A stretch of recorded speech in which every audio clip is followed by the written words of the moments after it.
November 4th, Unified Year 1924, Entente Alliance Defense Ministry, Personnel Office 2.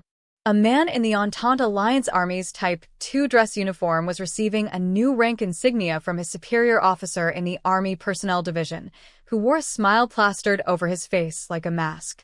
You've been promoted. Congratulations, Colonel Sue. If I'm getting promoted after suffering such a loss, our country must be at its end. He didn't fly into a rage at the state of things, but neither did he bother to hide his murmurings. He simply expressed his sentiment before he realized what he was saying. Normally, an officer of his rank shouldn't have talked like that. But the miserable situation of the Entente Alliance created a peculiar atmosphere in which Sue's bitter comments could be excused. Their defeat was all too clear.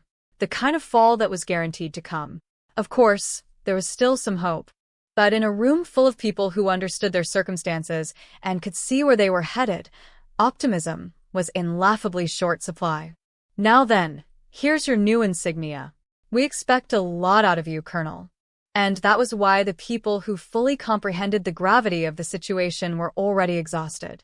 Their hearts were long spent from the intense rage they felt. The fatherland is in crisis. I have to hope you'll do your duty as best you can. That's all. There is no greater happiness than to be entrusted with the fatherland. Excellent. They did nothing but exchange set phrases. Probably the only thing on Sue's mind as he delivered his stirring lines in monotone, like a sutra, was simple contempt for formalities.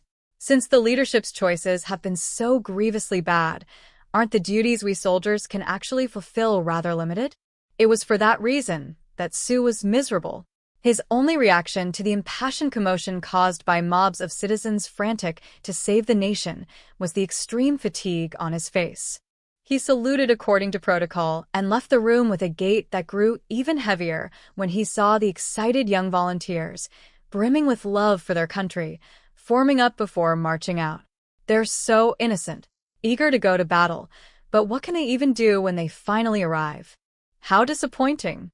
What awful luck to have been born in a country that can only ask its youths to die for it.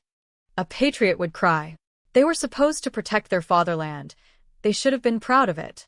Instead, their nation had committed a grave mistake, and now it was ushering young people down a path that promised death. Though he could have sworn he was emotionally spent, he found tears blurring his vision. Colonel Sue. While trying his best to keep up appearances in response to concerned voices, in his heart, with a hint of resignation, he made a vow. If I'm going to send them to their deaths, then the least I can do is fulfill my duty as best I can, too. The commitment to self-sacrifice stemmed from his sense of responsibility and fate as a leader.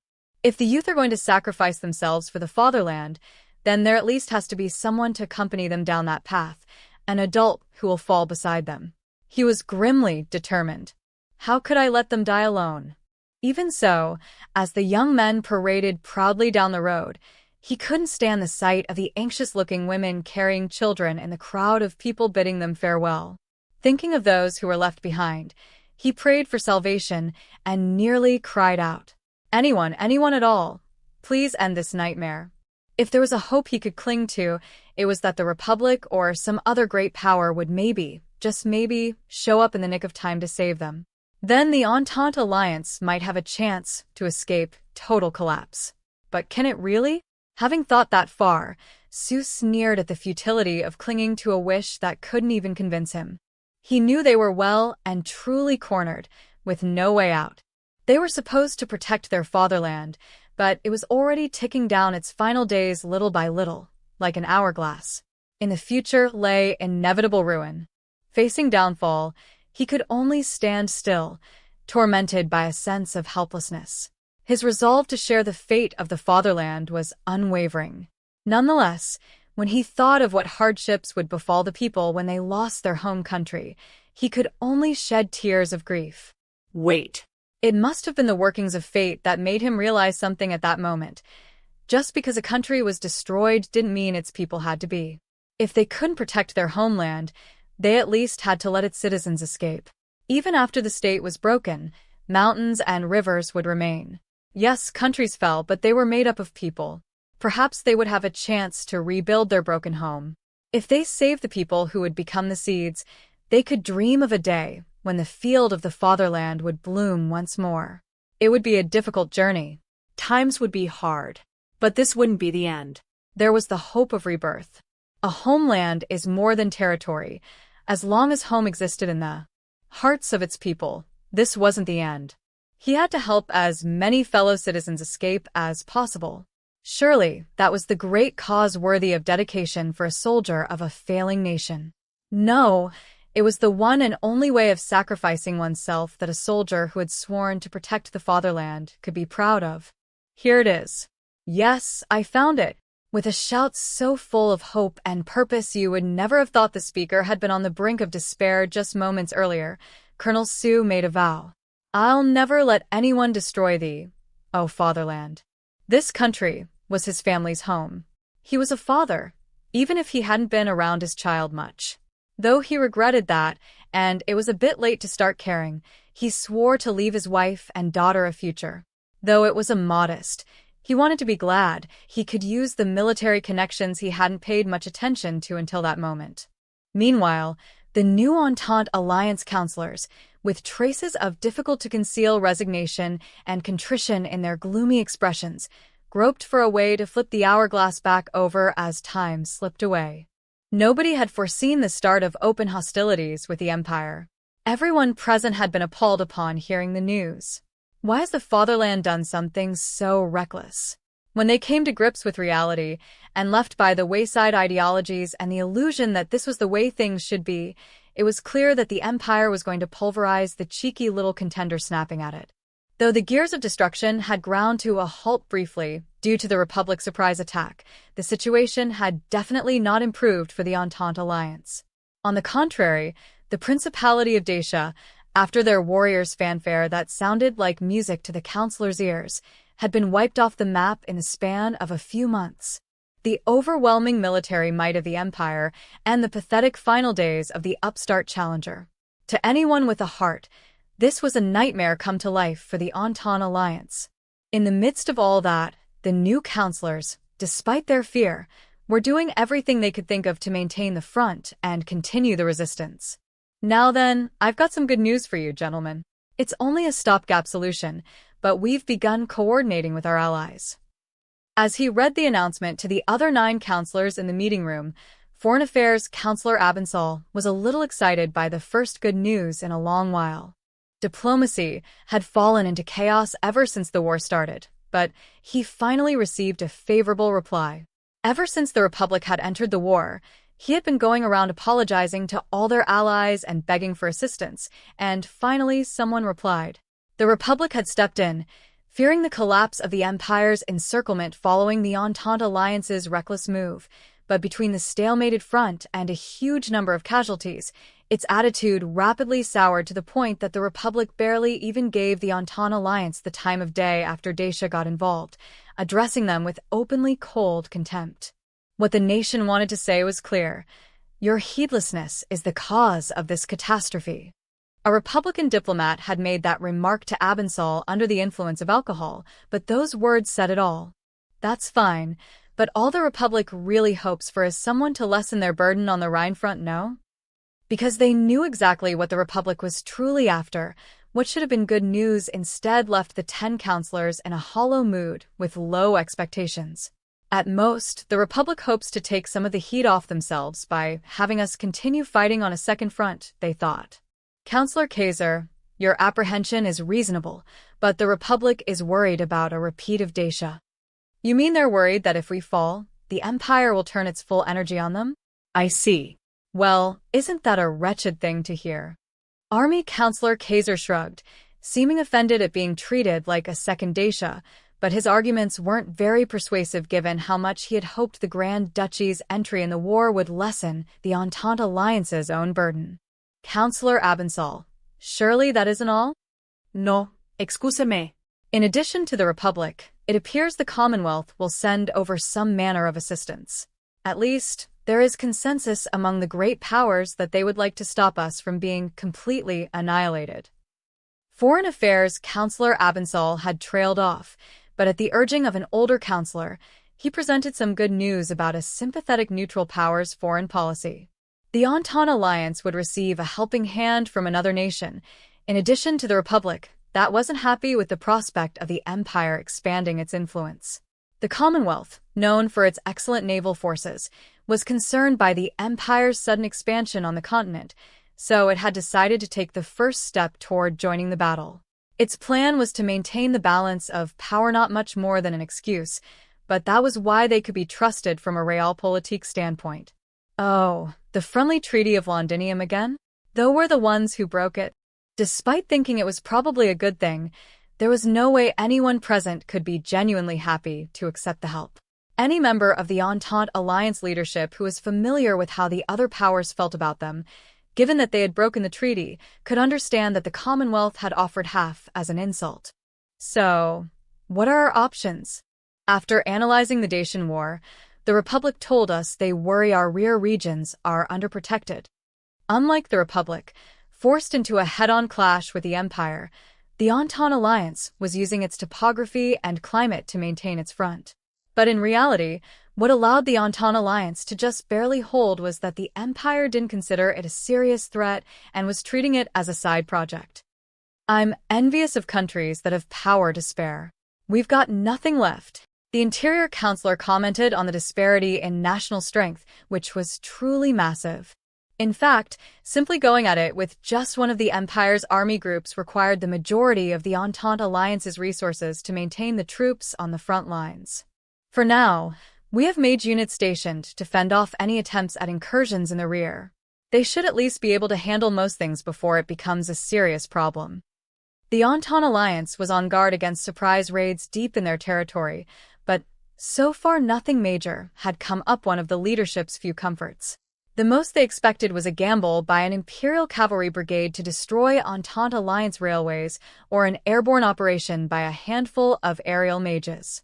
The Entente Alliance's Quick Response Division had been successful in repulsing everything that had come before with their mages, so they were fairly confident they could fend off most invasion attempts. The Commonwealth says they're anxious about an Imperial naval assault. A seaborne invasion? I don't mean to be master of the obvious, but couldn't we just attack them once they make landfall? Foreign Affairs Counselor Abensal himself was dubious, but the Commonwealth was seriously concerned the Empire would try an amphibious assault, and its officers were unanimous in voicing the warning. I understand your country's situation, but your coasts are wide open. If our main forces are all tied up, even a small amphibious landing force could prove catastrophic. Abensal had no choice but to warn his colleagues with a measure of anxiety that if invaders met no resistance when they made landfall, then it would open up the Entente Alliance to a thrust from behind and bring their whole country down. Counselor Abensal, the Republican Navy doesn't have the power to put a stop to that. And might I remind you we only have 2 capital ships ourselves? But he still managed to feel hopeful. That's no problem. This is confidential, but the Commonwealth is already monitoring the Empire's navy. The Republican fleet is apparently ready to deploy if need be. Which means, gentlemen, time is key. We need to buy time. We must ask the other powers to intervene. It's utterly shameful, but we have no choice. In the meantime, let's do our best. November 5th, Unified Year 1924, Imperial Capital Garrison 14, Auditorium. Battalion Commander. In the auditorium where all the unit members have already gathered, the commander of 2nd Company, First Lieutenant Weiss, stands and salutes the battalion commander as she enters. The troops follow suit, saluting and voicing their greetings as Tanya gestures for everyone to be at ease. She takes the dais in the center and nods in satisfaction after glancing around at her men.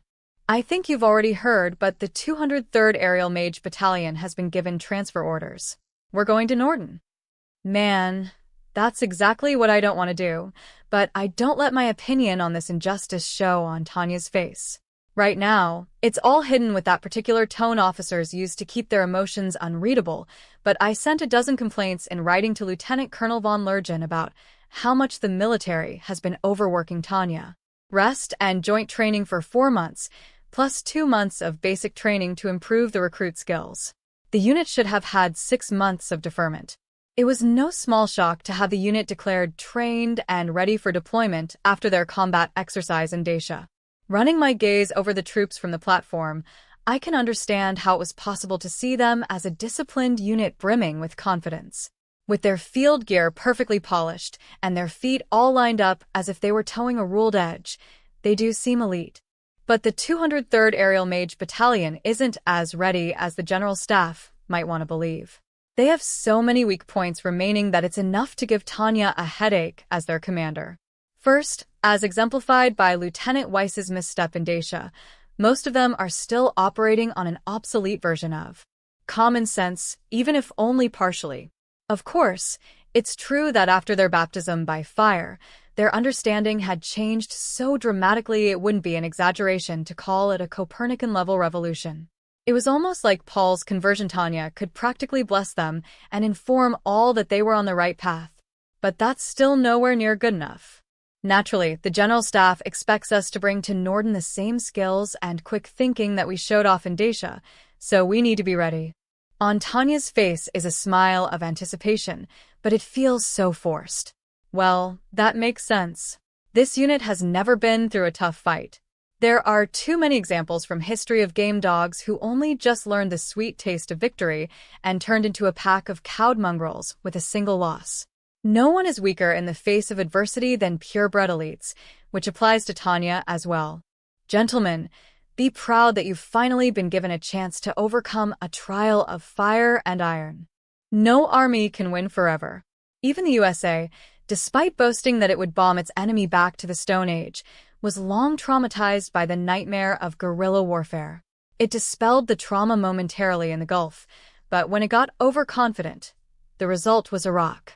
I recall that even the great empire, one of the leading world powers, hasn't achieved military strength on par with the USA's dominance. I really need to cultivate subordinates who can withstand hardship. Not only will I be branded as incompetent if I handle it poorly, it could literally mean death for me. After all, once a bunch of numbskulls who've never lost a battle collapse, they're extremely fragile.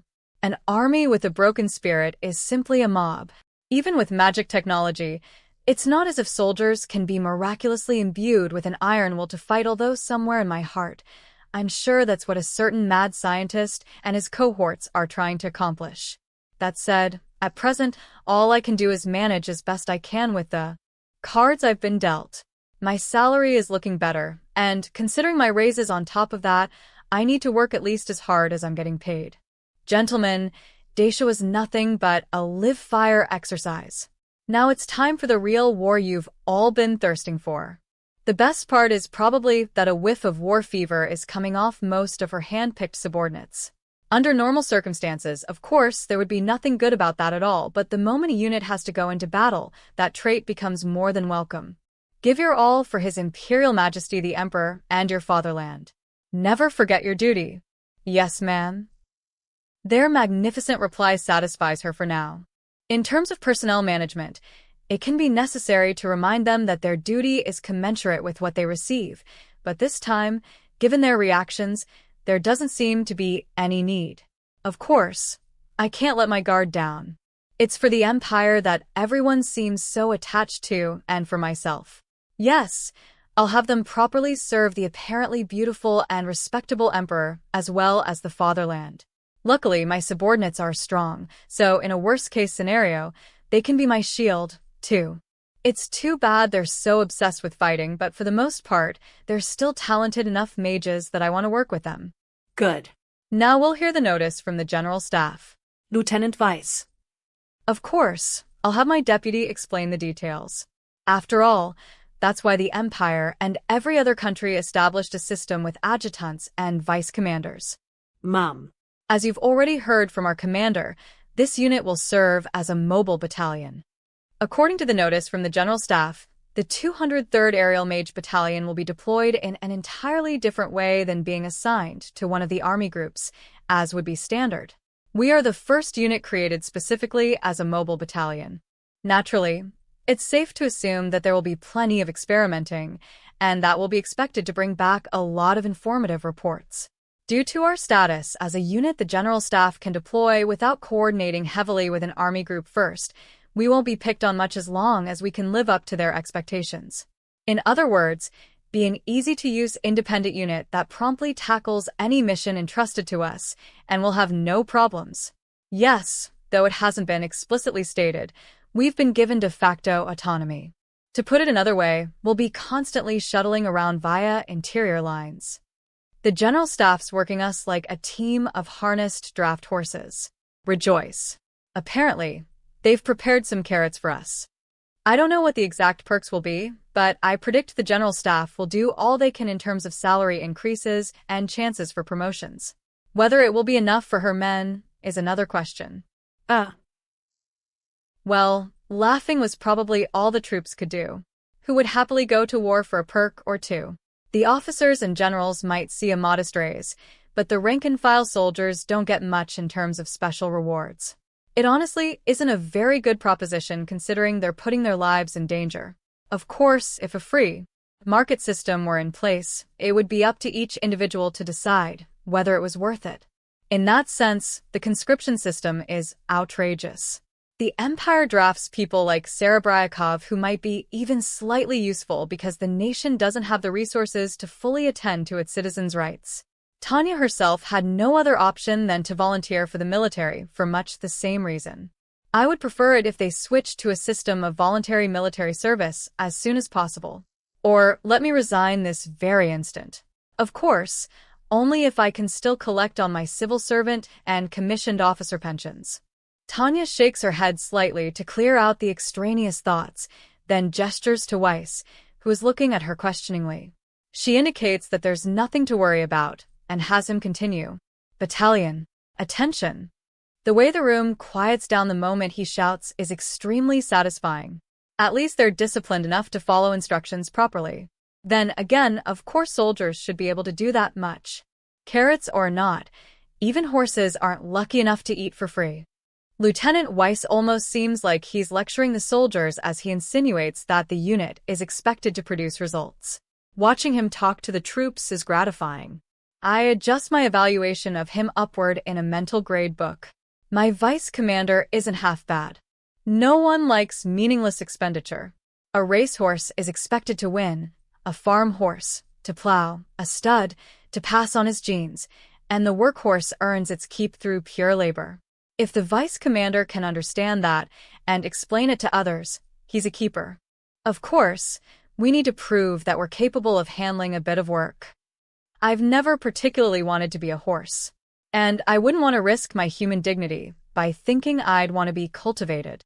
But if they're going to wedge the carrot into my mouth, I'm not opposed to biting it, although it would be unfair if afterward they said, "See, we're supporting you, so get to it."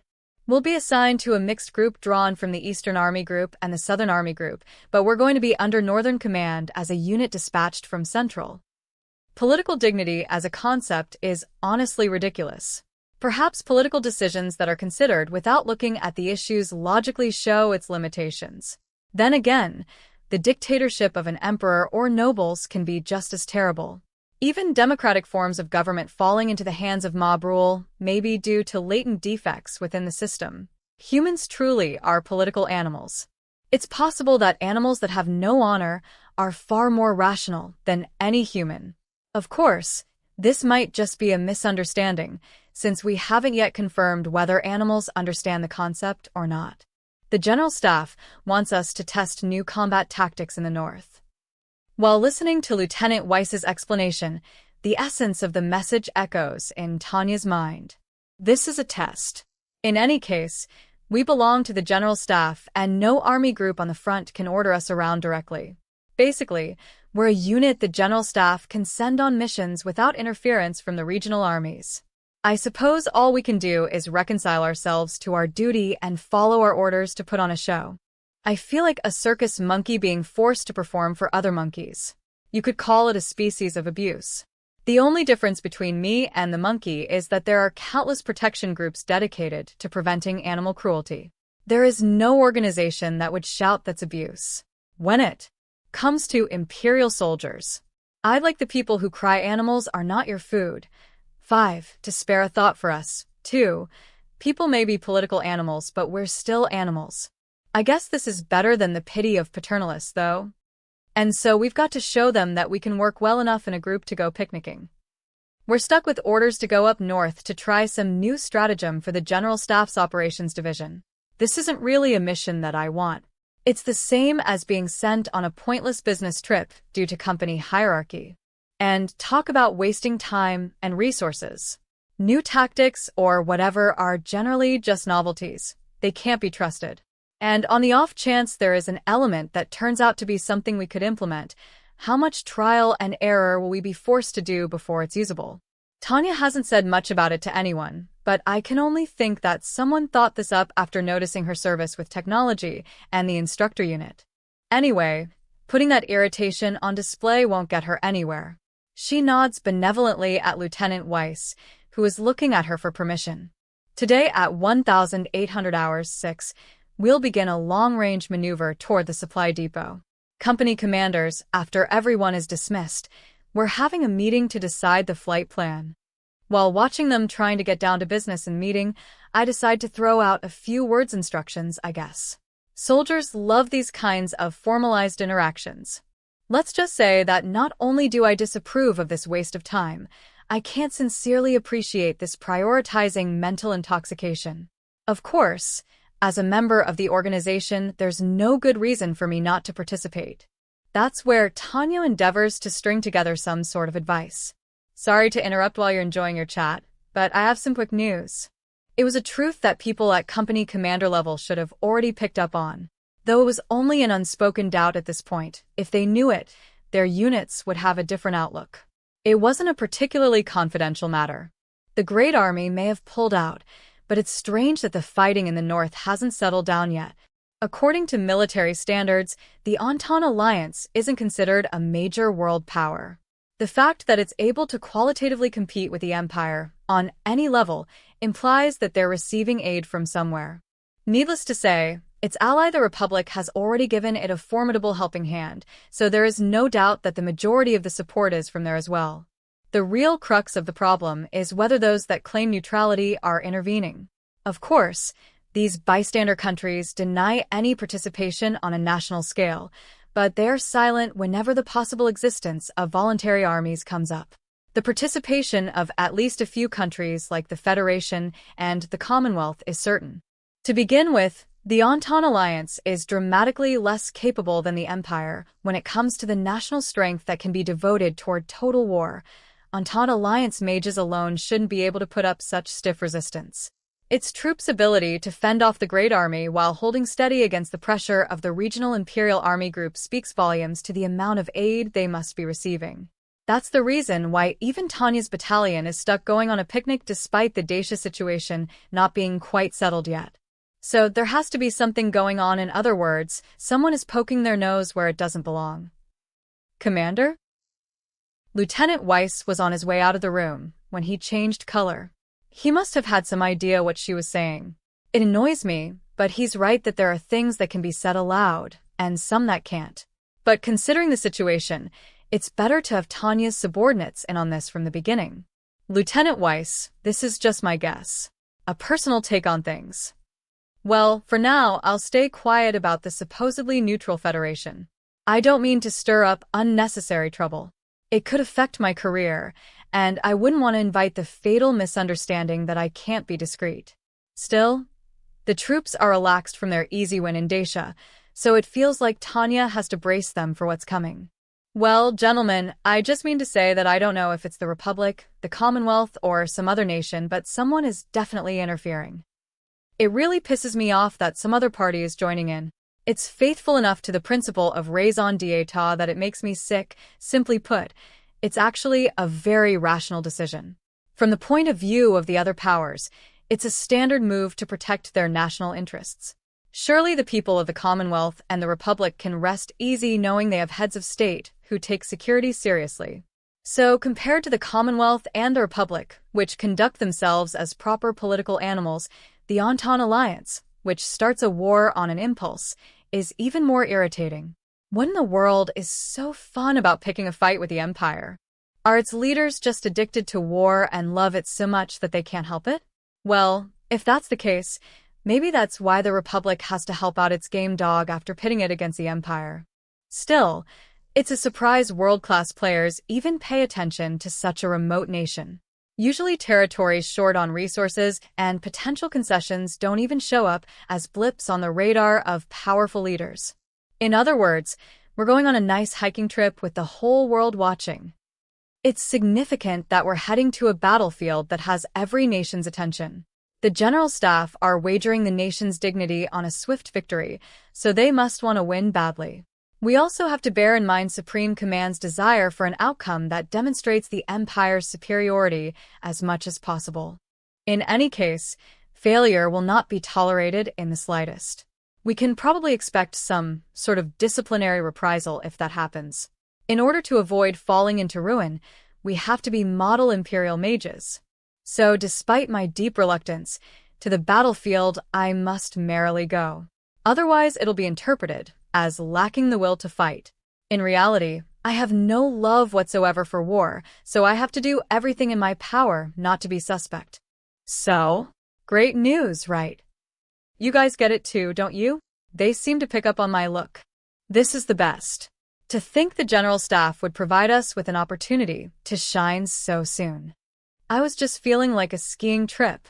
What thoughtful orders. I thought the General Staff only asked for the impossible. Are the orders really from them? Luckily, everyone goes along. These guys have more tact than I expected. They understand both respect for a superior officer and what is being asked of them. Maybe I don't have to worry too much. Good.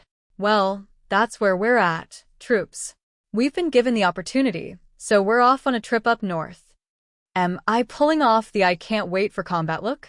I managed to avoid spewing expletives by smiling. You're excused. November 6th, Unified Year 1924, Northern District, Kragana Depot, Advance Guard. For the Imperial Viper Battalion, the words "the worst" described everything about their day. Certainly, there was no other way to explain the circumstances after they sortied. The bulk of the Empire's proudest force, the Great Army, had been abruptly redeployed, which caused massive confusion. By the time the Imperial Army's Northern Command managed to get everything under control again, the Entente Alliance had taken the chance to recuperate and rebuilt their lines. As a result, the Imperial units that had been sent out to pursue and mop up the enemy had to be reorganized, and the Northern Army Group's logistical network was overextended. That meant opportunities for continuous Entente Alliance army strikes on Imperial supply depots. Once the Northern Army Group had been forced to spread their manpower thin to fend off the Entente Alliance commando attacks, the enemy aerial mages would strike. The Northern Army Group had already been hit with this tactic twice. They were just barely managing to keep the front supplied, but they couldn't afford another major disruption. The depot raids had to be stopped. That was the gist of the Viper Battalion's mission to guard the supply lines. The brass had made it sound simple, but for those actually tasked with the assignment, it might as well have been impossible.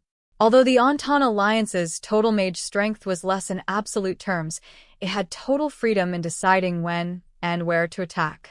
Meanwhile, the Viper Battalion had to allot troops to multiple points and communication lines because they were committed to defense. It was a huge bother that the enemy had made remarkable qualitative improvements. Most of the remaining Entente Alliance mages in this commando unit had been in service since the war started. Furthermore, these tenacious soldiers had been equipped with the latest model of orbs that, though officially unmarked, were actually supplied by interested world powers such as the Republic, the Commonwealth, the Unified States, and the Federation. With this, the quality of their gear and combat capabilities rose dramatically. The Entente Alliance Mage Commando unit had transformed into a threat even Imperial mages couldn't take lightly. On top of all that, the fact that Imperial forces couldn't let their guard down against even new units on the front made it difficult for Imperial commanders to station troops. Sometimes the Entente Alliance sent in fresh soldiers. If they were new mages rushed through training, they could be immediately slaughtered, but sometimes there were voluntary mages of unknown nationality mixed in. It was hard to know how to deal with those. Fucking hell. Entente Alliance mages again.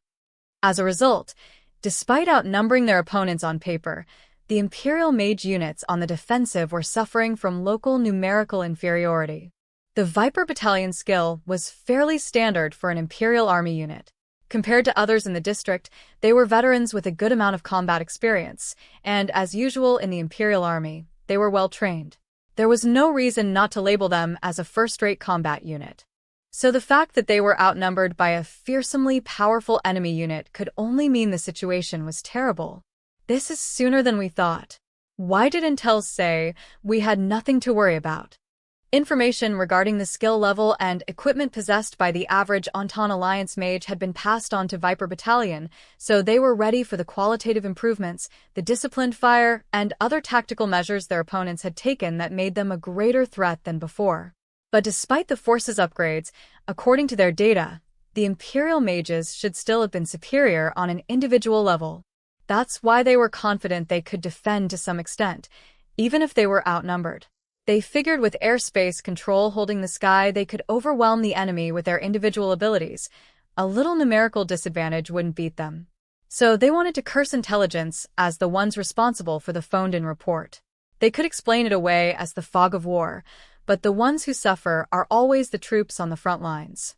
When everything was predicated on different information, it made them want to be mean.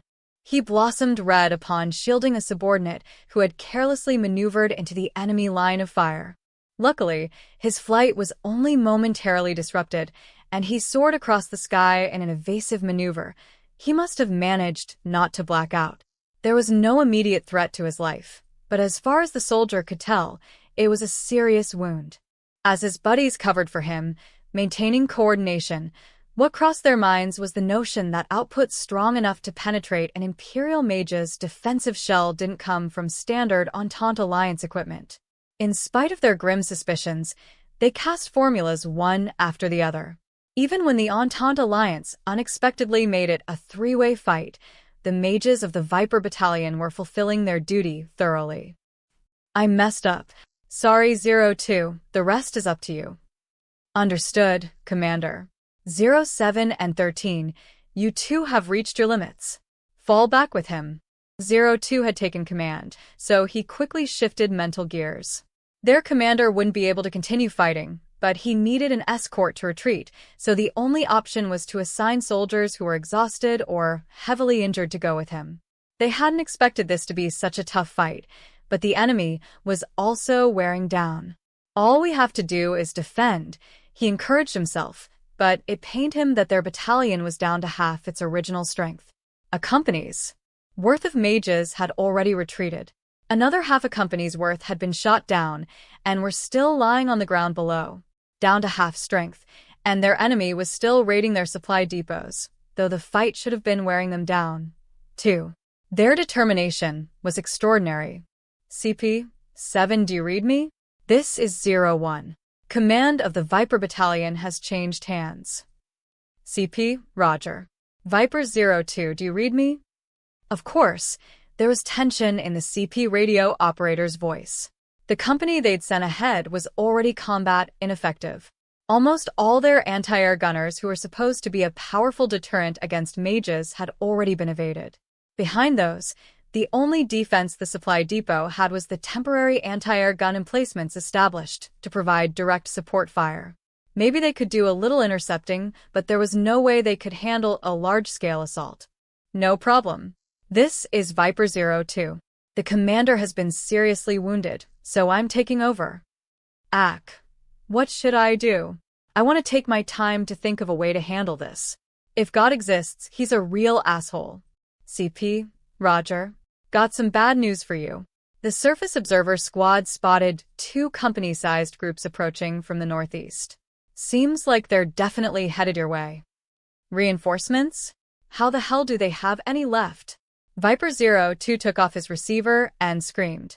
They're chipping away at my friends in this bloody battle, but we've downed way more than a company's worth of these bastards.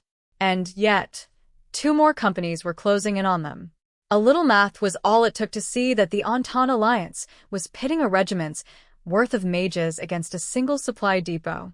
Why? This is a bigger problem than our intelligence agency being incompetent. The Entente Alliance obviously has way more troops than we thought. Viper 02 to CP. If I may share my thoughts on the matter, we won't be able to continue interception missions like this. Our only choice is to use the supply depot we're supposed to protect as a shield, even if it sustains some damage, and commit to a defensive battle. If we take any more casualties, our unit will be wiped out and the supply depot will be overrun. Having made his decision, 02 had to tell CP. This is an emergency. Please make handling this top priority. The battalion has sustained serious casualties. I don't think we can take much more. Requesting immediate permission to retreat. I want to take us back to the depot. Even the exhausted Viper Battalion could fight their hardest in a tough battle if they joined up with the depot's defenses and the mages who had retreated. It would increase the likelihood of the depot getting damaged, but there was no other way to intercept at this point. If the battalion fought with only the remaining mages, they would just be picked off one by one. It would be better to at least join up with the remnants of the units that could still fight and get support. They might get cut, but they would be able to put up a better resistance that way than with broken bones. CP, Roger. I hear what you're saying. I'll consider it with high command. Wait 5 minutes.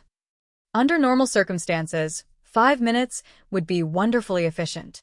It was proof that the bureaucratic CP understood the gravity of the situation.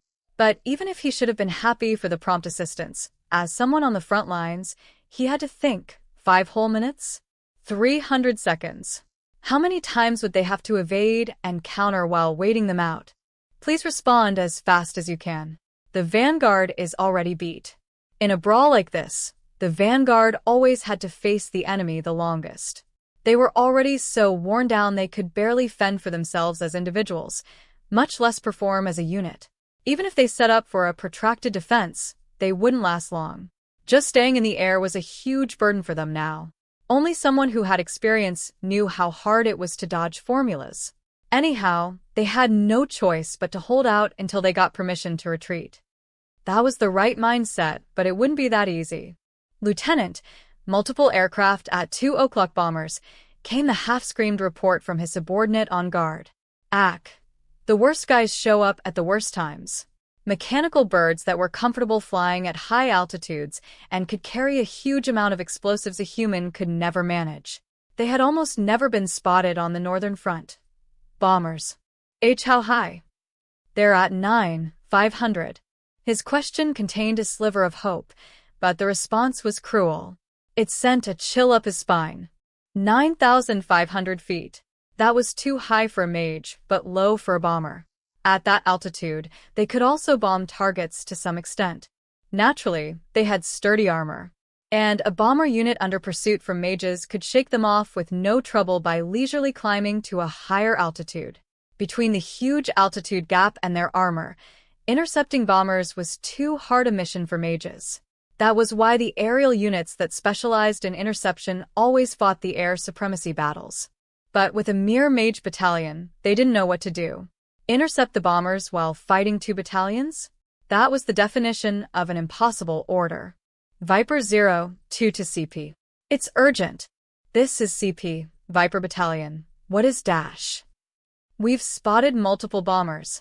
Altitude is just an eyeball estimate, but they're at 9,500 feet. Intercepting is impossible. Deploy all the marshaled troops immediately. What the heck? CP was taking too long asking the question, and he furiously interrupted. Bombers don't have great mobility, but they are fast. If fighters go around 250, then bombers go 200 to 210. Mages usually go around 230. If they really worked, they could tolerate 250, but at that point they could only really fly in a straight line. The enemy was going for a 1-2 punch of bombs and mages.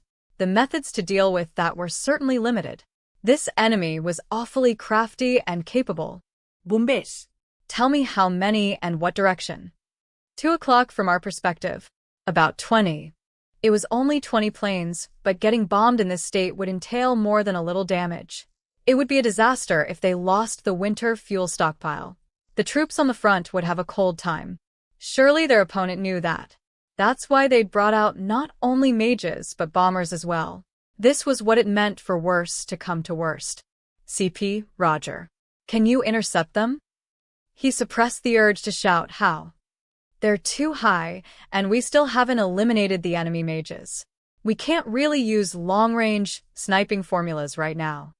Basically, it's obviously impossible. It would be difficult even under normal circumstances to eliminate bombers with a 500-foot gap in altitudes.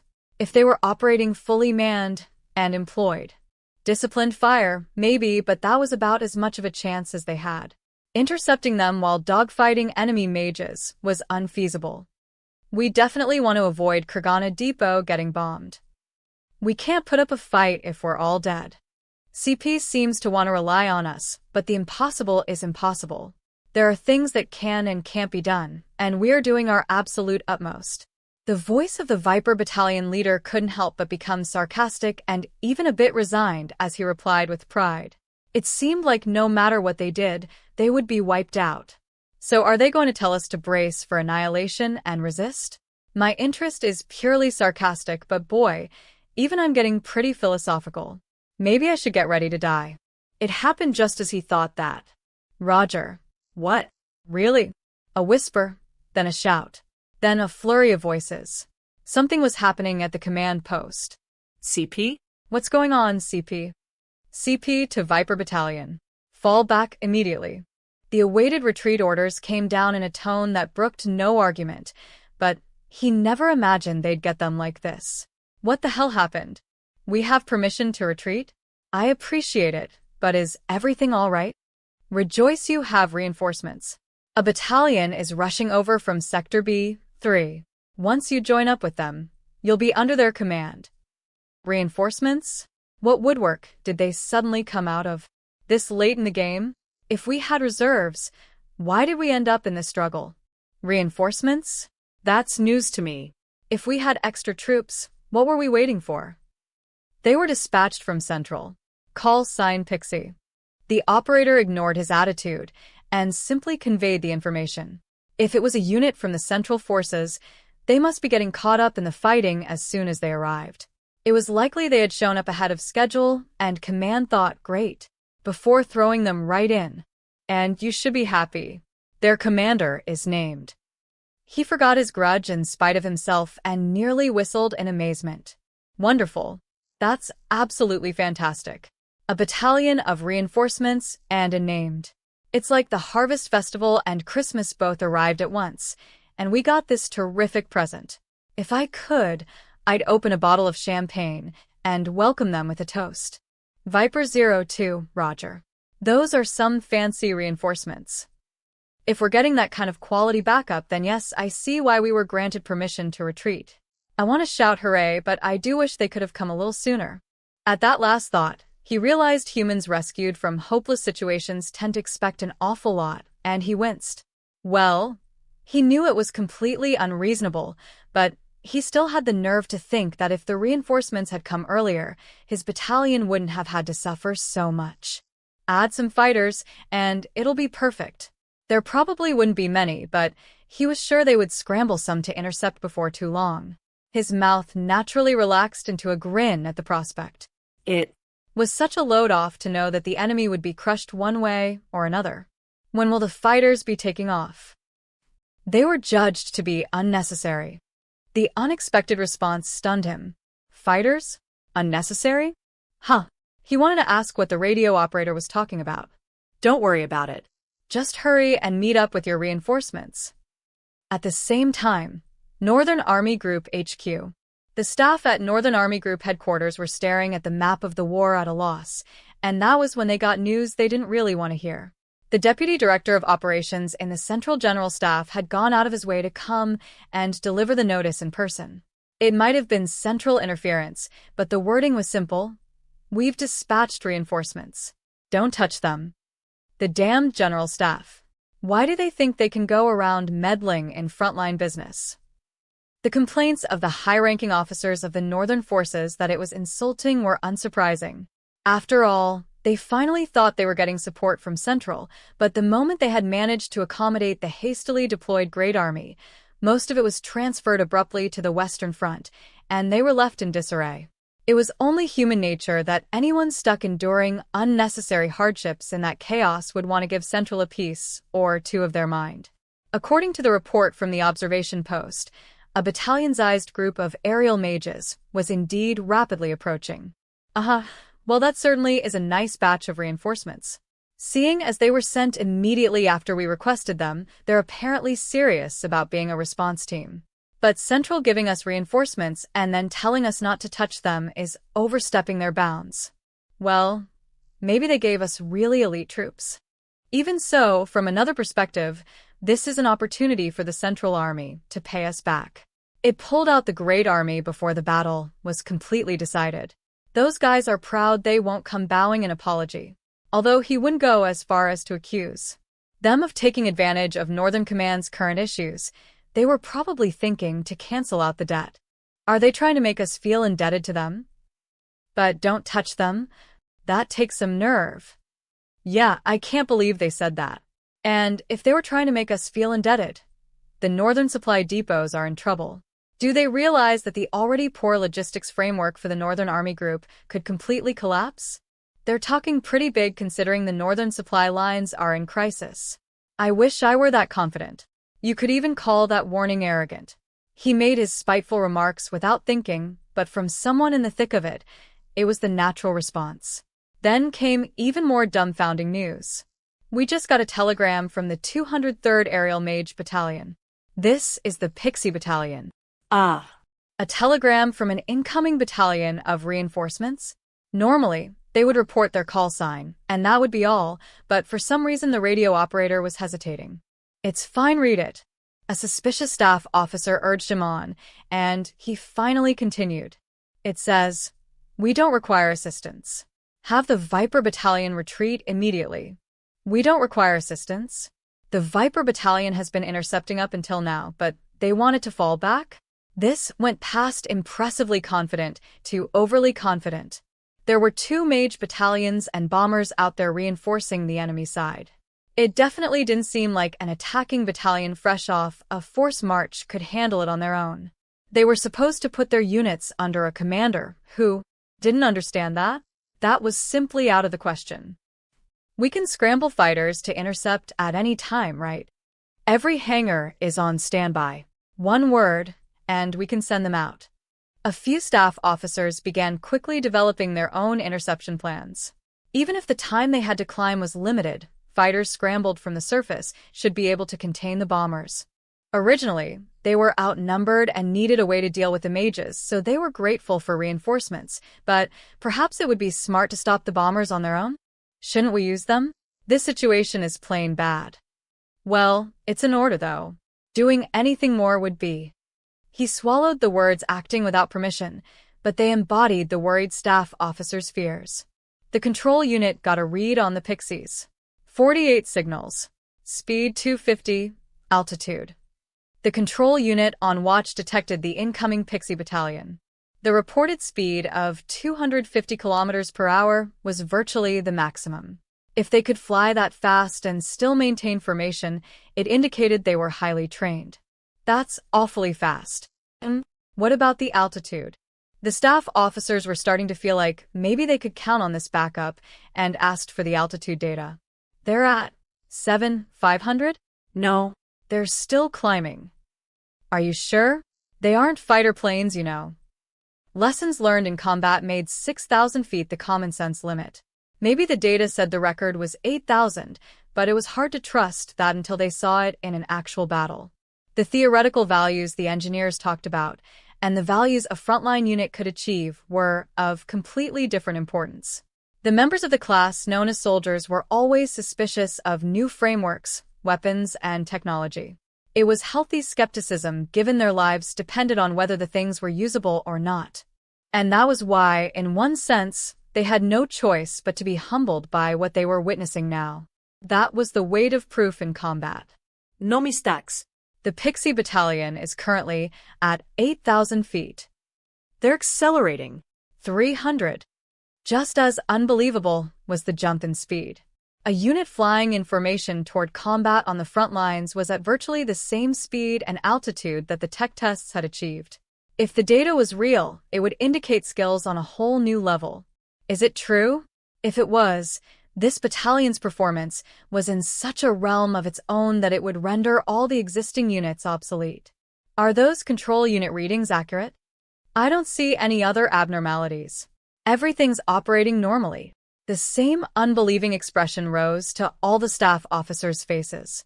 It seems the Central General Staff has a deviation as their trump card. Seriously, deviation is right.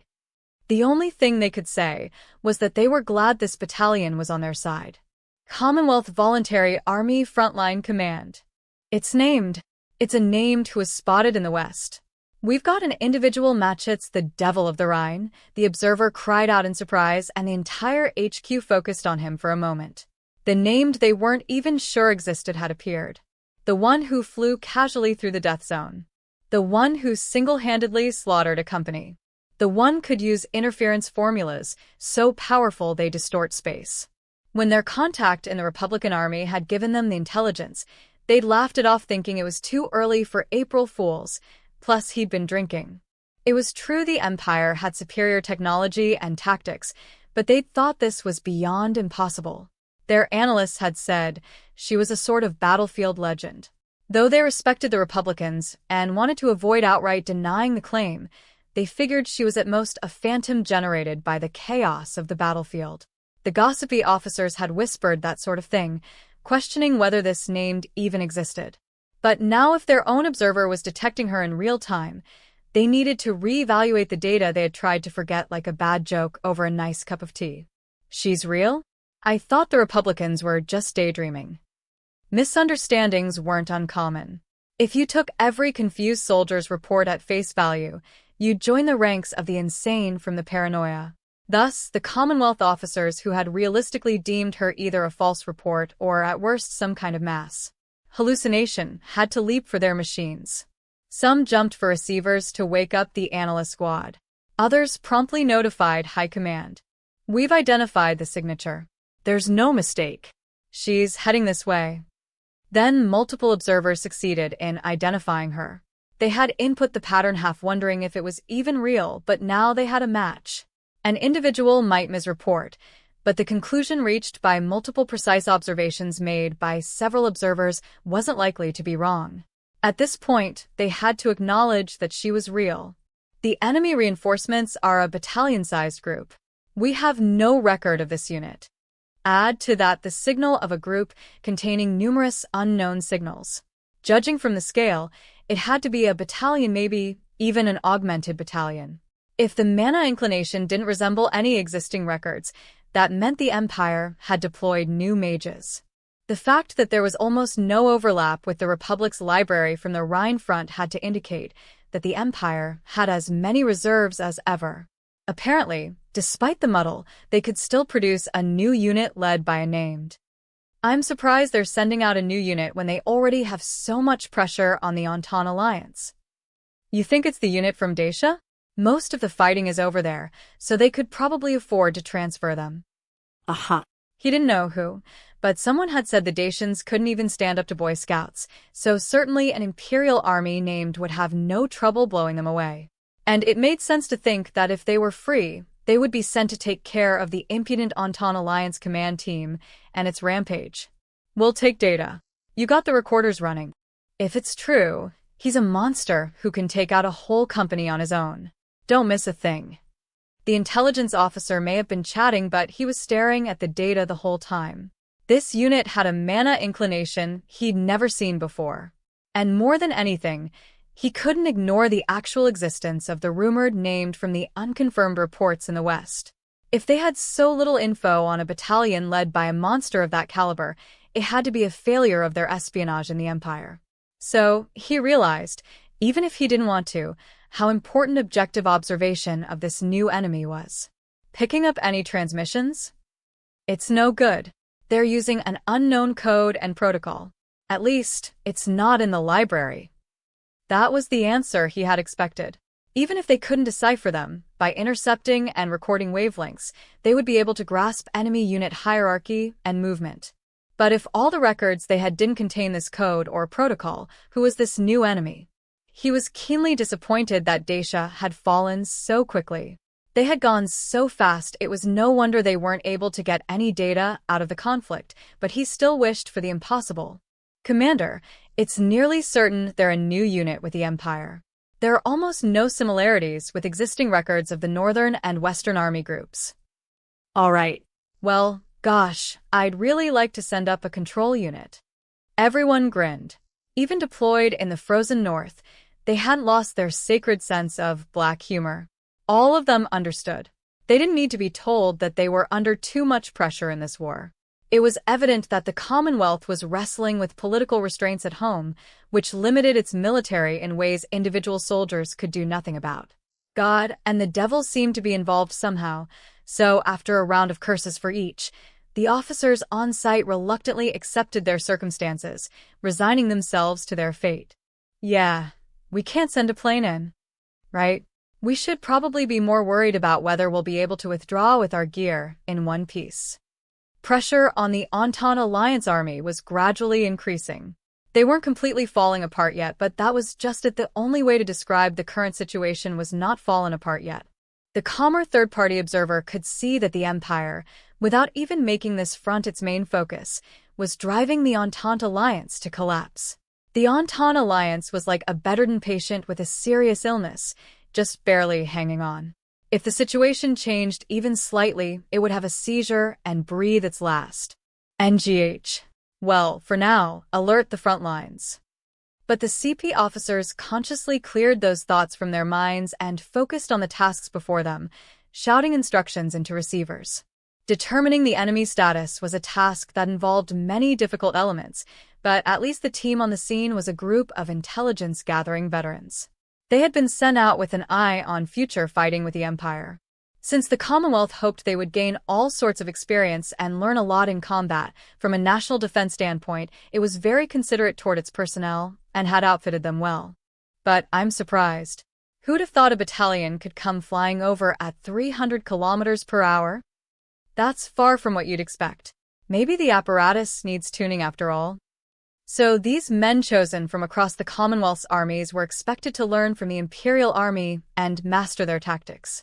But even these most promising soldiers hadn't had much combat experience, and on top of that, the assumptions that had been pounded into them were all pre-war doctrine. The reality of the battlefield was far removed from the experiences and techniques they had accumulated during peacetime. Thus, if they didn't learn a thing or two before their country was enveloped in war, they would pay for it with their own flesh and blood. Most of the staff officers had thought this name couldn't exist, but she did. In other words, she wasn't an illusion of the battlefield, but a real nightmare. It was no laughing matter, but the predictions made far from the actual fighting had already missed their mark. Ironically, the fruit of the Commonwealth's diplomatic victories was a vexing dearth of combat experience. Only specialists can do the analysis necessary to distinguish subtle changes in the war situation. Their failure to read the situation was irritating. In intelligence work, there wasn't anyone who could teach that essential sense. You had to develop it through your own experience. Of course, there were no specialist textbooks, and even if there were, they wouldn't be of much use. We should probably be ready for about half of what we heard. For that reason, most of the officers dispatched were chosen so that they would gain experience. Of course, most of them weren't told they had been selected for purely educational purposes, but the ones who couldn't figure it out were forcibly sent home as wastes of time and resources. That being the case, the remainder went about performing well-focused, objective analysis. It was precisely for that reason, due to their quick sagacity, that they sensed they were facing a crisis. Even if all the stories had been exaggerated, this was an Imperial named, and the reinforcements consisted of a battalion, very likely an augmented battalion. Even taking the simplest view, it was a battalion-scale attack. There was no cause for optimism. So, what if that named can blow up a whole company instantaneously? There's no way the bastard can take 2 battalions, right? Still, a wishful hope existed somewhere in their minds.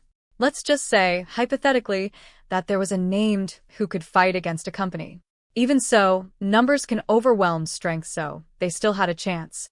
If she had been alone, she probably wouldn't have been such a problem. But we can't ignore the battalion. They must be highly trained if they're coming in that fast. Meanwhile, we have numbers, but we're a composite unit. Could be tough. Purely from a numbers standpoint, the new enemy battalion was a grave threat. There was no doubting the fact that a fresh battalion would be a hard fight for two tired battalions. Conversely, you could say a hard fight was as difficult as it would get. That was what they were thinking. So the Republic, the Commonwealth, and the Entente Alliance all have different combat doctrines, huh? What the Commonwealth men were most worried about was the possibility that even if they all joined forces, they wouldn't be able to cooperate well. The Republic and the Commonwealth were secretly fighting together, but as long as there was intelligence they couldn't share, there would be major losses. The Republic, to whom the Entente Alliance had cried and who was now asking for help itself, and the Commonwealth, which was gathering intelligence for war with the Empire on its mind, had gotten very out of step. Today they were extra conscious of that fact. If our coordination gets disrupted, we might have to split up. No matter what the Republic and Entente Alliance did, the Commonwealth was loath to give up its neutral status. Even when it did join a war, it did so with caution. The Republic and Entente Alliance would badmouth the Commonwealth, saying it had a tendency to conserve power or that it only fought to test a new weapon in actual combat. But were those really insults? The officers had to wonder. The state wanted to keep casualties to a minimum.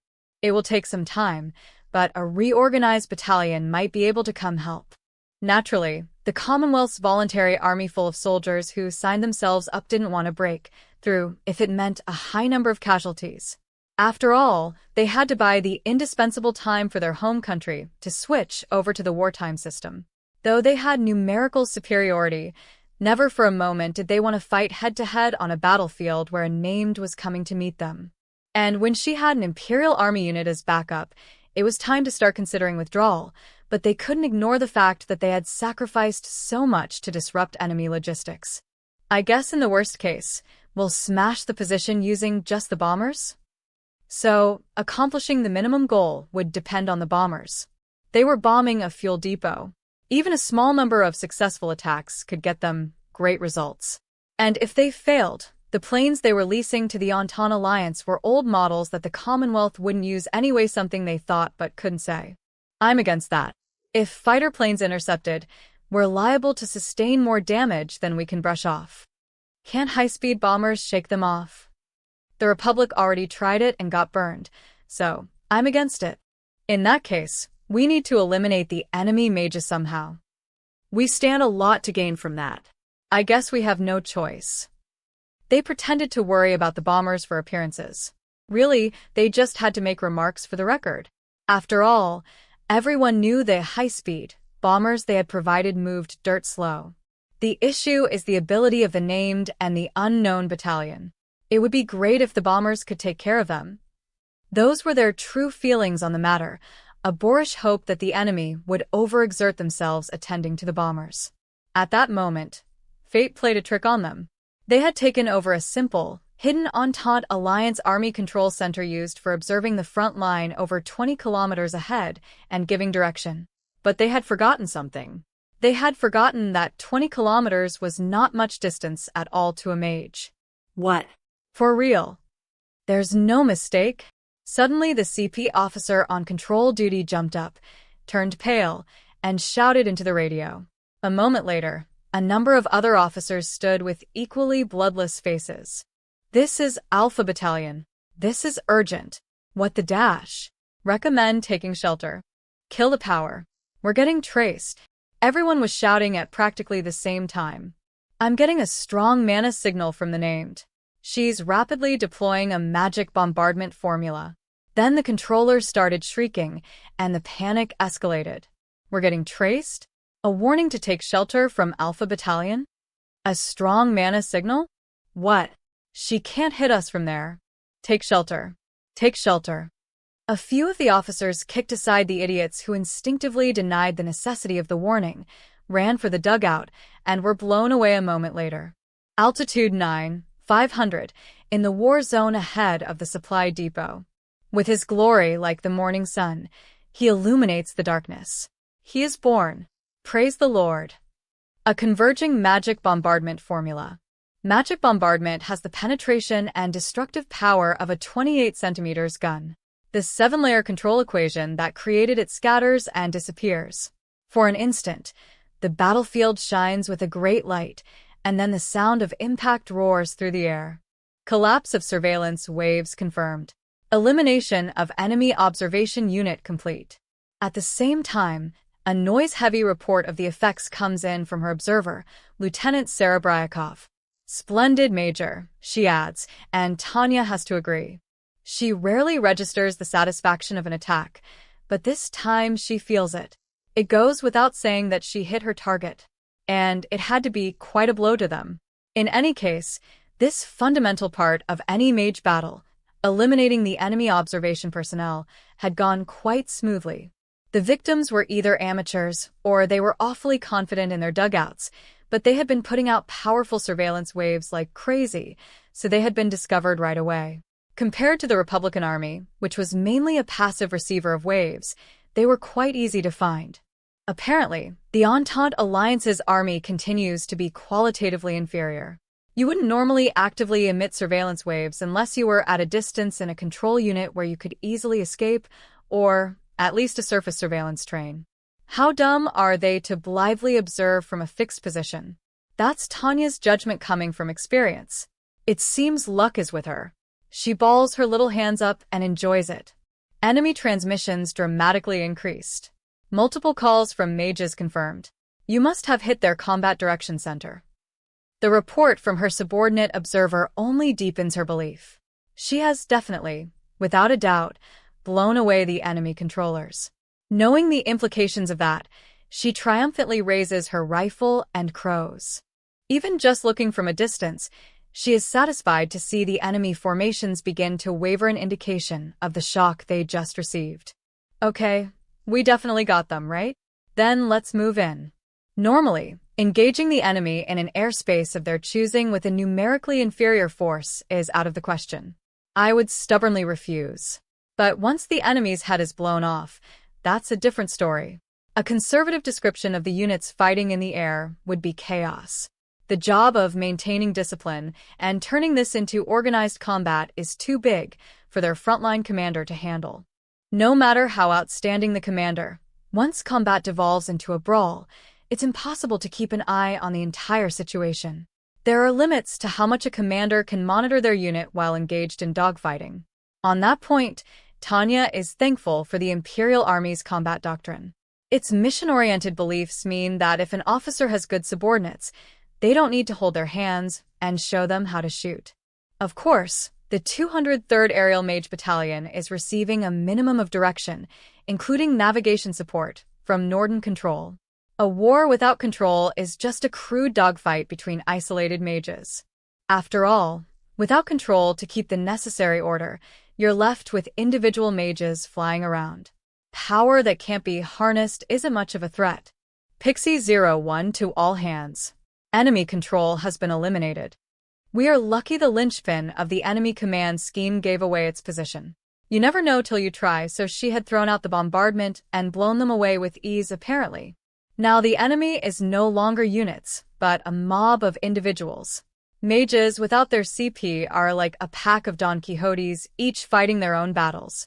Pixie 01 to CP, send the status of the enemies you spotted. CP, Roger. The remaining enemies are flying at 500 feet. Looks like the vanguard is about a reserve regiment's worth. 2 companies guarding them. They also have bombers.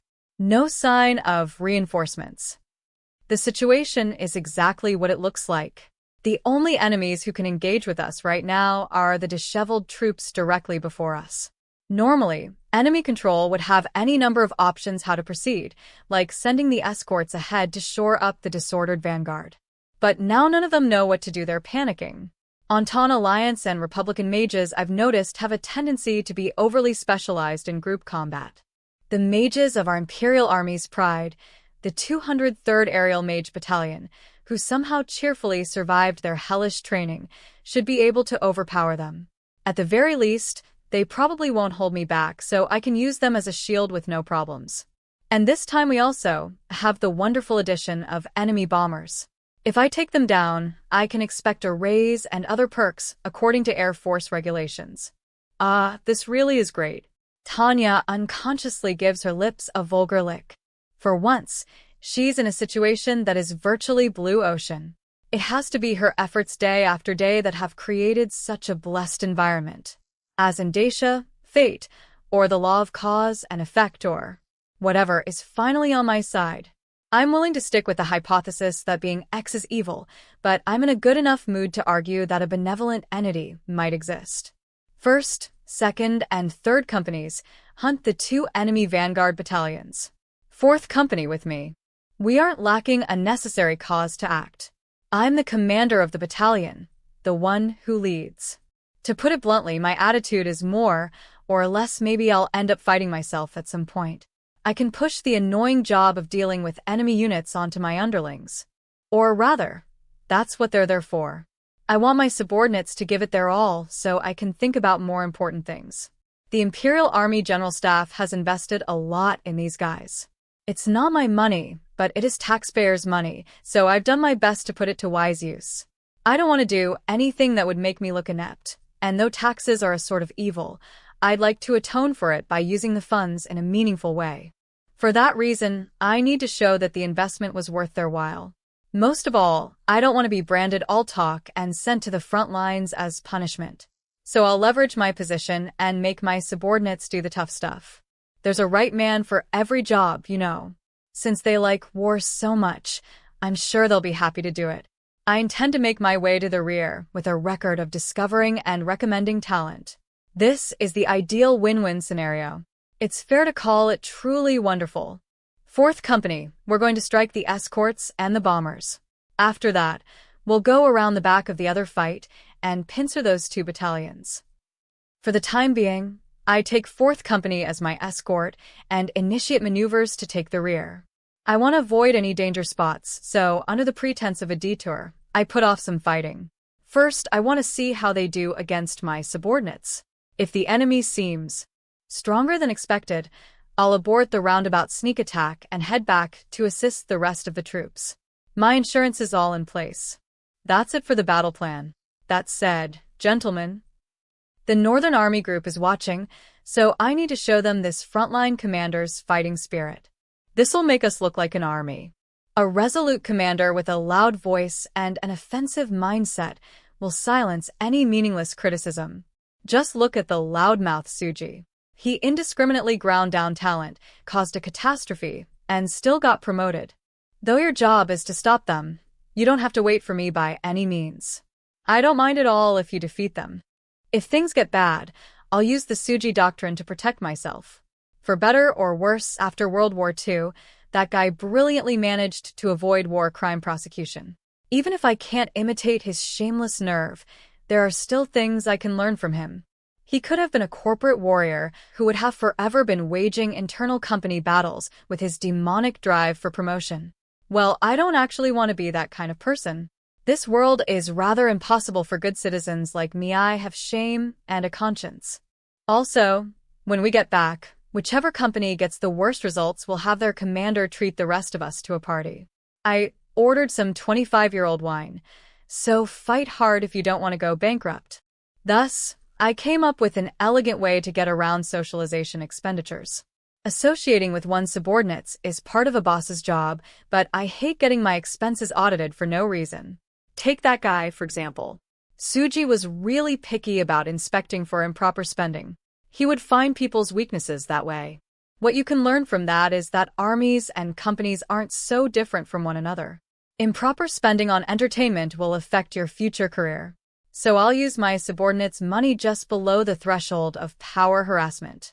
Furthermore, though in society it's generally accepted that children aren't allowed to drink wine, if one of my brothers-in-arms offered me some, and I can't refuse, perhaps the army would look the other way. The thought that I might finally get to have wine brings tears to my eyes. Good. Now then, gentlemen, do your duty for the Emperor and the fatherland. I don't have a lick of love or respect for the Emperor, and as for the fatherland, I just hope I get benefits commensurate with the taxes I pay. But the state does give me my soldier's pension and other various allowances.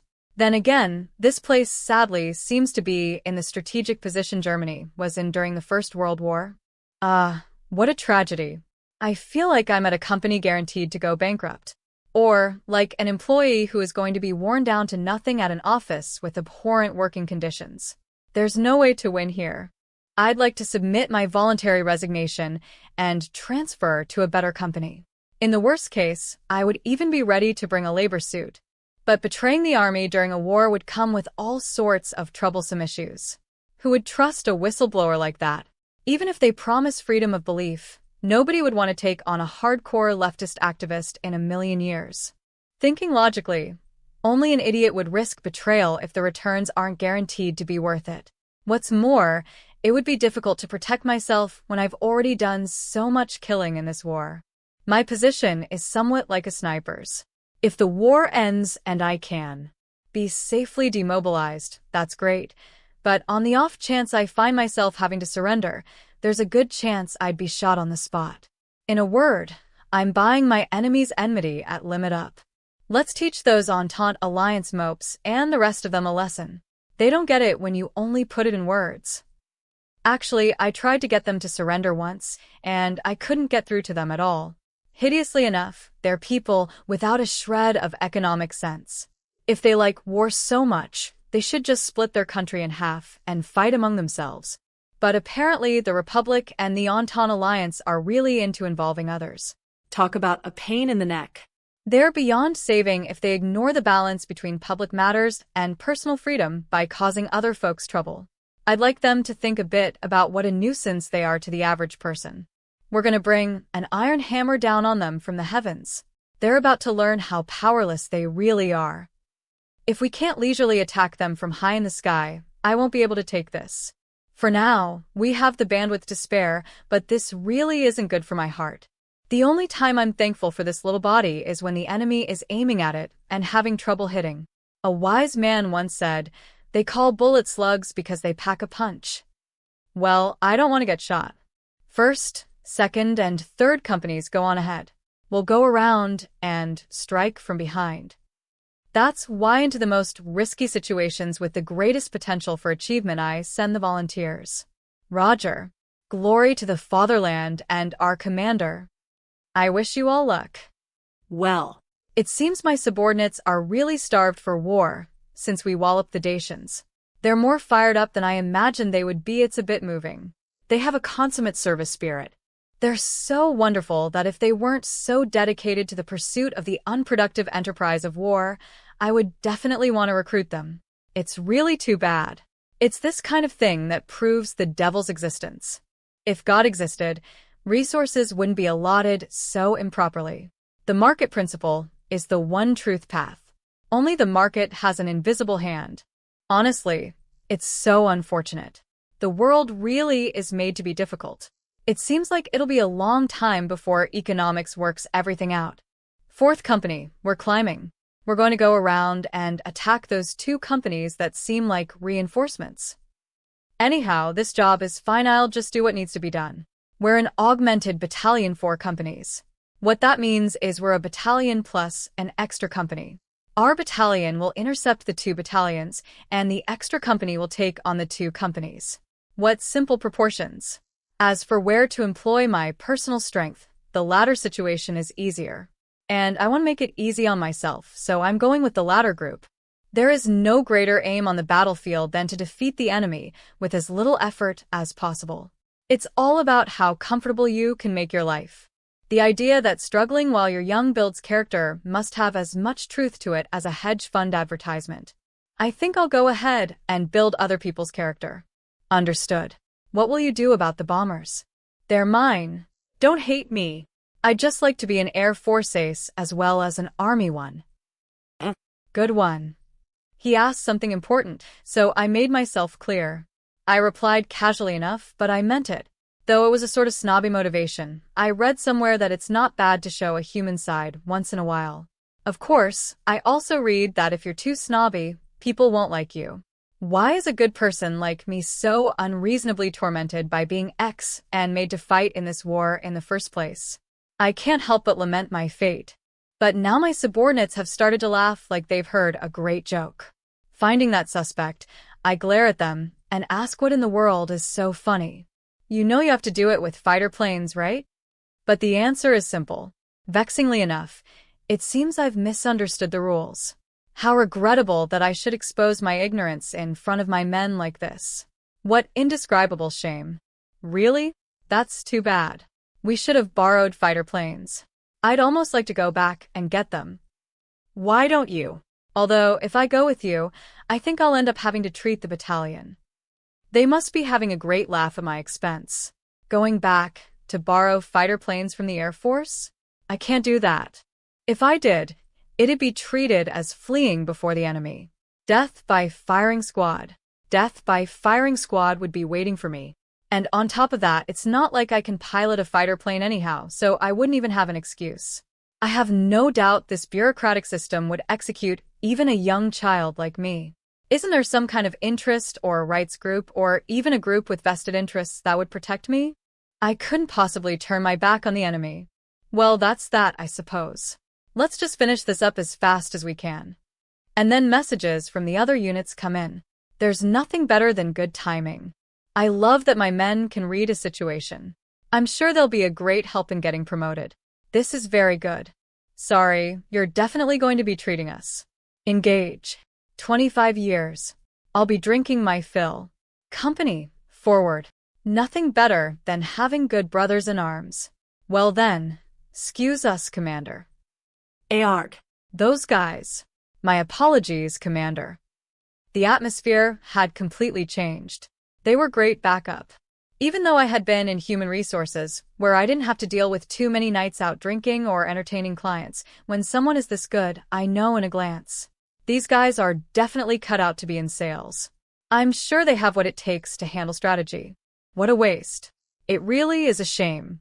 The fact that they love war instead of business is just too bad. I have to respect their free will, yet I still find it unfortunate. Okay. Don't worry about me. Go on ahead. Thank you. 4th Company, we're going out in front. Apparently, all my company commanders are full of fight. They're raring to go like Dobermans before their prey, so when I let go of their leashes, they're off. They immediately get into a spindle-shaped assault formation and zoom out of the sky to put pressure on the enemy from above. It's a truly beautiful maneuver. The instantaneous charge is performed in perfect unity, but their desire for battle is so intense they get a bit too daring. Really, I had intended to have 4th Company be my direct support, but if they like fighting so much, maybe it's safer to keep my distance. They might be too aggressive to use as my shield. Enemies might actually be attracted to them. Sheesh, so I'm up against the Slowpoke bombers? Doesn't seem like we'll be able to dance. My own lonely interception battle. Against bombers, I probably won't get to perform any elegant maneuvers. It'll be the simple labor of turning into a fixed battery and blasting them out of the sky. If I miss, I'll just be a laughingstock, so although it's a safe job, I can't take it too easy. I'm not really in the mood, but this is work. Let's just get it done one step at a time. Maybe it's good not to stick out, but you can't show people what you can do that way. Besides, I'm up against bombers. I have to aim very precisely to take them out. Since I can't sense magic and use that for guidance, I have to employ either heat detection or radar. I may be a mage, but I don't come with radar, and building in a heat detection formula is a pain. Considering it's going to basically be a sniper attack in the end, it doesn't seem worth the time and effort. Frankly, it's no wonder that puts me in a foul mood. At least if I down the things, my score will go up. Major Von de Geerchaff, how copy? This is Pixie01, solid copy. Since when have you forgotten we use call signs? And that's why I gave a cranky response to the message that suddenly came in. Perhaps not being able to control my emotions disqualifies me as an adult member of society, but nobody would be happy to have a difficult job interrupted with a flagrant violation of regulations. Honestly, what does everyone think rules and regulations are for? There are too many careless people in the world. And my apologies. What do you think the military discipline and regulations are for? You can't just fix this kind of thing by saying sorry. Regulation violations lead to accidents. Don't you know Heinrich's law, the rule of thumb an insurance worker discovered taking statistics? Accumulating small mistakes is the first step to a serious accident. Mistakes must be eradicated. Please leave it at that. This is Hotel 03, Hotel 03. Do you copy? Someone who sounds important got on the line, so I decide to adjust my attitude. Sometimes swallowing your pride is the right choice. As a member of an organization, what you need to do is simple. Don't bite the hand that feeds you. This is Pixie 01. Loud and clear. What can I do for you? The reorganization of the Viper Battalion and the units that retreated is complete. Shall we have them act as a rear guard? This time, instead of scolding, Tanya breaks into a smile at what a well-made address it was. The Viper Battalion is worn down, and she figured they would be more like deadweight than reinforcements, but it seems their reorganization has gone well. Perhaps the Northern Army Group is more efficient than she gave them credit for. Wow, what a speedy reorganization. Very well, please do. Anything useful is welcome. Deadweight that can't even serve as a shield is annoying, but she is always happy to accept pawns. She has more luck than she thought this time. People shouldn't rely on fortune, but neither should they be too narrow-minded to seize a good chance. What? Oh, understood. I'll get them on their way. You have my thanks. Now watch us work. Over. While I'm at it, I want to share the news with my unit. Even for a bunch of war aficionados, there shouldn't be anything better than getting more friends. Frankly, Tanya is ready to welcome reinforcements right away. The truth of the matter is that they were outnumbered, so she couldn't wait for the reorganized battalion to arrive. Battalion, this is your commander. Yeah, they'll probably be happy. They'll be able to fight without worrying about their rear. I live by the creed safety first, and even I'm not against realizing a few achievements in this battle. Rejoice. We're getting backup. Some reinforcements are coming all the way out here to help us. I'm surprised a unit that withdrew could be reorganized so efficiently. Wonderful. That's the word to express how moved I am. Granted, it's dangerous to judge a whole situation by looking at only a couple events.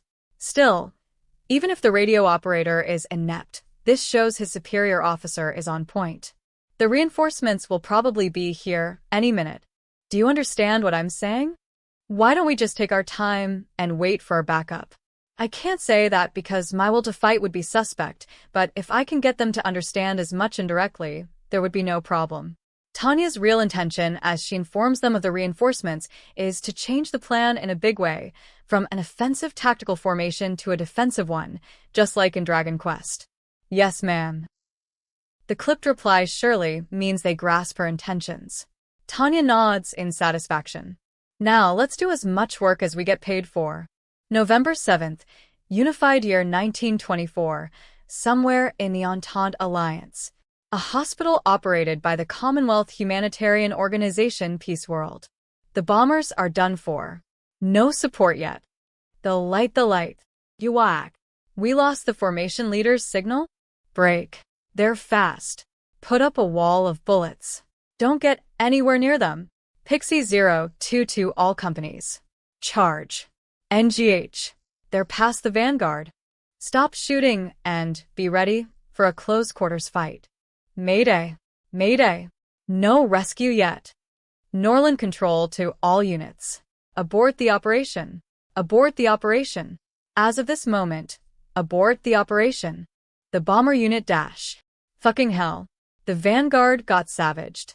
Who are those guys? The recon company has been wiped out. At this rate, we'll be surrounded. They got past our close support? Viper 02 to Pixie 01. We're on our way now. Roger. No sign of enemy reinforcements. Expect a hot pursuit. Viper 02, roger. Detecting enemy reinforcements. They're the size of a battalion. Reinforcements? What about ours? Norden control to all units. Retreat immediately to marshalling point 2. I say again, retreat immediately to marshalling point 2. It's no good. I can't lose them. Damn it, damn it, damn it. Pixie 01 to all hands. Transition to cleanup. Viper 02 to Pixie Battalion. We have visual. We see you too. Can we leave the pursuit to you? I want my team to mop up the stragglers. Enemy reinforcements have arrived. Fucking hell. Don't stop. Run. Hurry. Roger. Thanks. For fuck's sake. This is hell. My intestines. Someone pick up my intestines. They're your sworn enemy. No need to hold back. Over. What the hell did I drink last night? The first question that entered his mind was absurd. He could tell someone was shaking him, but it took a long time for his brain to start working. First Lieutenant Gunning wondered why his whole body felt so heavy. Someone is calling me? And his consciousness returned, though it was hazy, and outlines began to appear. Lieutenant. Lieutenant. Well, this is no good. If they're not using my name, it's either my boss or the military police. But I'm still out of it. I'm so dizzy I can't take it. Seriously, what did I drink? I'm fit as a fiddle after a bottle of scotch, so why? Did someone slip me vodka? He only cracked his eyes open, as was his habit. A blinding white space. Something was blinking. No, maybe some kind of machine? The brightness still bothered him, but a strange sense that his body wasn't his own confused him. He was so weary that try as he might he couldn't move. As he stared up at the ceiling, his brain finally woke up, and as it got up to speed, he started to grasp his surroundings. At a glance, it didn't seem to be his room. So what's going on? He had no recollection of this. A pure white field. A room? I think I know this place. I have some memory of it. So where am I? He wasn't particularly looking for a reply with the groan, but it seemed the person who had been calling out to him had heard. It caught the attention of everyone in the vicinity, apparently, and suddenly he was engulfed in a huge commotion. For whatever reason, he tried to sit up, but he nearly tipped over instead. His body wouldn't move the way he wanted. It seemed like someone propped him up, and he vaguely understood he was being held. Lieutenant. Okay, you're conscious, right? Medic. Bring a surgeon, quick. Just voicing the question exhausted him completely. Something weird is going on. He couldn't find the words for it, but something was different. What the heck happened to me? He wasn't half asleep, but though his awareness kept increasing, the foggy light before his eyes failed to dissipate. Not only would his eyes not focus, he couldn't hold them steady. If I were hungover, I'd feel sick and have a headache, and I don't. As reality slowly returned to him, it started to dawn on him what a strange situation he was in. Relax. How much do you remember? What? What are you saying? No. I don't want to remember any more than that. I must not remember. I can't. What? Captain, it's no good. He's totally minced. Here, too. The log's been destroyed. We recovered it, but I don't think any of this will be useful. Minced? Destroyed? What about my mates? Welcome to the Empire. Do you have a passport? We didn't bring a welcome bouquet. Now what? Oof, what will I do with you guys? But you brought the fireworks, right? Oh, that's right. Those look kinda like flowers, right? Great. Then maybe I'll sing a welcome song. You know a song? Yeah, a good one. Do you need me to sew your mouths closed? The captain snapped. Somewhere, someone hastily shut their mouth, but it was too late. Red flowers. My brothers. My superiors. My men. Medic. A sedative. Quick. You idiots. You can expect disciplinary action for this. They're meat now. Bright red, bloody blossoms. Blooming. All over.